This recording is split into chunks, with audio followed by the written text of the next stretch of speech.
Morning बच्चों। आज हम एक नया चैप्टर चालू करेंगे, है ना। दो चर वाले रैखिक समीकरण युग। जैसा कि नाम से ही मालूम होता है, दो चर मतलब जो हम रैखिक समीकरण पढ़ेंगे उसमें कितने चर उपस्थित होंगे? दो। जैसे कि मान लो अपन ने इसका मानक रूप लिखा ax plus b y plus c बराबर 0। यहाँ पर ये जो समीकरण एक हमने लिखा हुआ है ax plus b y plus c, ये दो चर राशियों वाले समीकरण का मानक रूप कहलाता है। यहाँ पर दो चर क्या उपस्थित हैं? x और y। तो ए बी सी क्या होंगे? ए बी सी होंगी इधर पर अचर राशियां, कांस्टेंट वैल्यू। तो दो चर हो गए x और y। तो ये जो है ये मानक रूप होता है ax plus b y plus c बराबर 0। अब ये जो समीकरण निकाय है, हम यदि हमको दो समीकरण निकाय दिए जाएं, कितने दिए जाएं? दो समीकरण, और हमको उनको हल करने को बोला जाए तो उसमें कुछ कंडीशंस हैं, कुछ फार्मूले हैं, वो हम देखेंगे यहाँ पर, जिससे कि हम आसानी से उनको हल कर सकें। तो मान लिया हमारे पास दो समीकरण युग्म दिए गए हैं। पहला दे दिया गया a1x plus b1y plus c1 बराबर 0, और दूसरा समीकरण क्या दे दिया गया? a2x plus b2y plus c2 बराबर 0। इस तरीके से हमको ये दो समीकरण दे दिए गए और इसको हमको हल करने को बोला गया। तो इसमें कुछ कंडीशंस हैं, कुछ नियम हैं, कुछ सूत्र हैं, वो हम देखेंगे यहाँ पर, जिससे कि हम आसानी से सवाल को हल कर सकते हैं और बता सकते हैं कि ये जो समीकरण निकाय दिए गए हैं, ये जो युग्म दिया गया है, इसका कोई हल होगा कि नहीं होगा। ठीक है, तो ये सारी चीजें हम बता सकते हैं। तो यहाँ पर कुछ शर्तें हमें मालूम होनी चाहिए। पहली, यदि ये a1 b1 c1 और a2 b2 c2 क्या है? ये अचर राशियां। पहले समीकरण की अचर राशियां a1 b1 c1 और दूसरे की a2 b2 c2। और दो चर कौन कौन सी हो गए? x और y। पहले में भी हो गया और इधर दूसरे में भी हो गया। तो ये जो अचर राशियां हैं, इनको अगर हम निकाल के और इनकी वैल्यू निकालें, और a1 बटे a2 जो है वो यदि b1 बटे b2 के बराबर नहीं आता है, a1 बटे a2 does not is equal to b1 बटे b2, तो समीकरण निकाय का जो हल होगा वो कैसा हो जाएगा? अद्वितीय हल। कैसा होगा?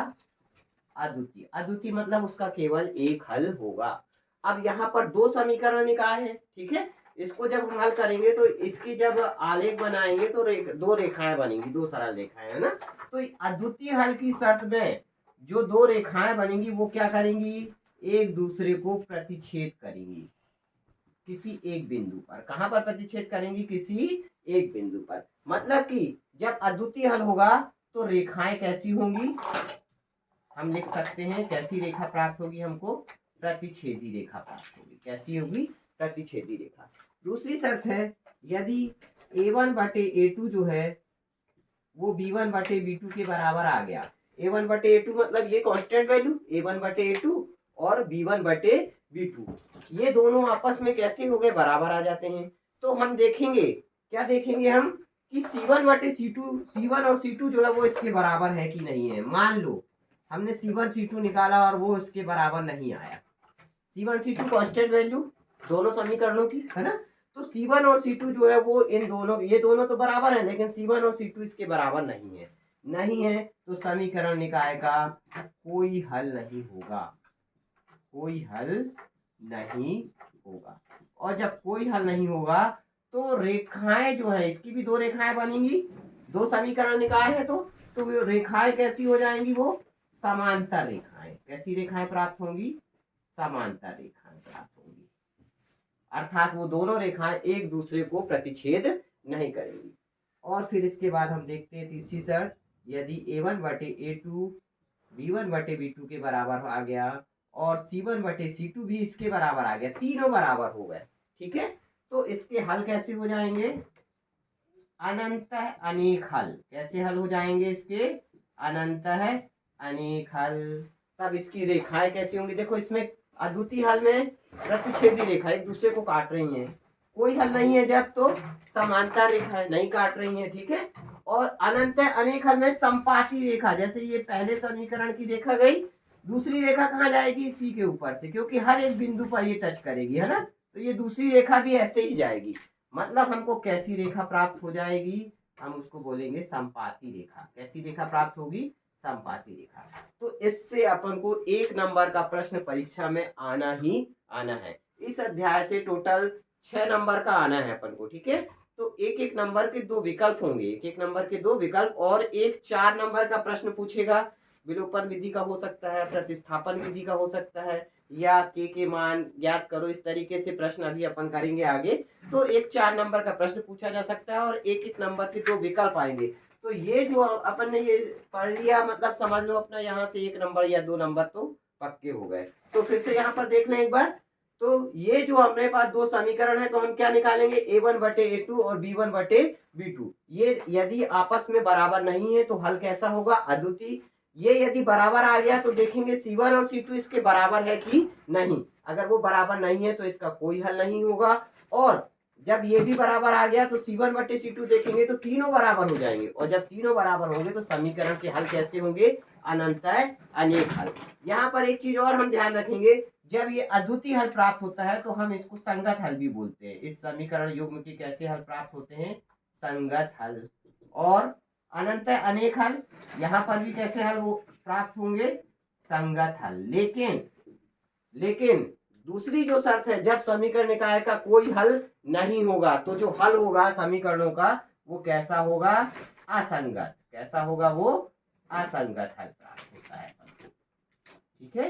तो इससे संबंधित कुछ प्रश्न है, बहुत सरल है।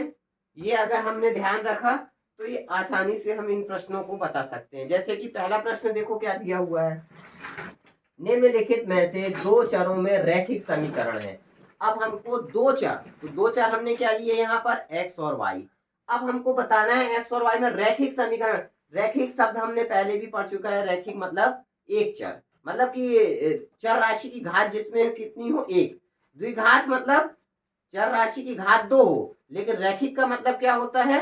कि चर राशि की घात कितनी हो? 1। तो निम्नलिखित में से 2 चरों में रैखिक समीकरण, मतलब चर राशि की घात कितनी होनी चाहिए?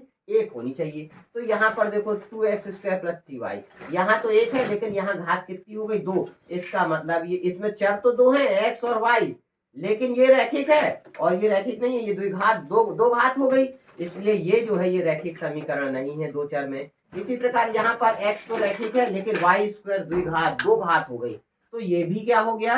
रैखिक नहीं हुआ। तीसरा देखते हैं हम, 4x² + 5y², इधर भी स्क्वायर आ गया, और 2 चर तो हैं x और y, लेकिन दोनों स्क्वायर में हो गए, तो ये भी रैखिक नहीं हुए। और चौथा वाला देख रहे हैं 5x + 6y, 2 चर भी हैं और रैखिक भी है। रैखिक मतलब इनकी जो अधिकतम घात है चर राशियों की वो अधिकतम कितनी होनी चाहिए? 1 होनी चाहिए। तो इसका सही आंसर क्या हो जाएगा? D 5x + 6y = 7। तो निम्नलिखित में से 2 चरों में रैखिक समीकरण इस तरीके से हम बता सकते हैं।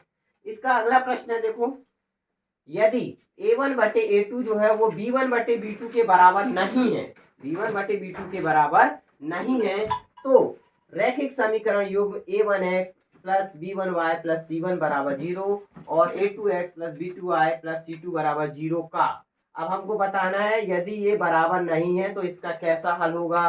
क्या अद्वितीय हल होगा, या कोई हल नहीं होगा, या अनंत अनेक हल होंगे, या इनमें से कोई नहीं होगा।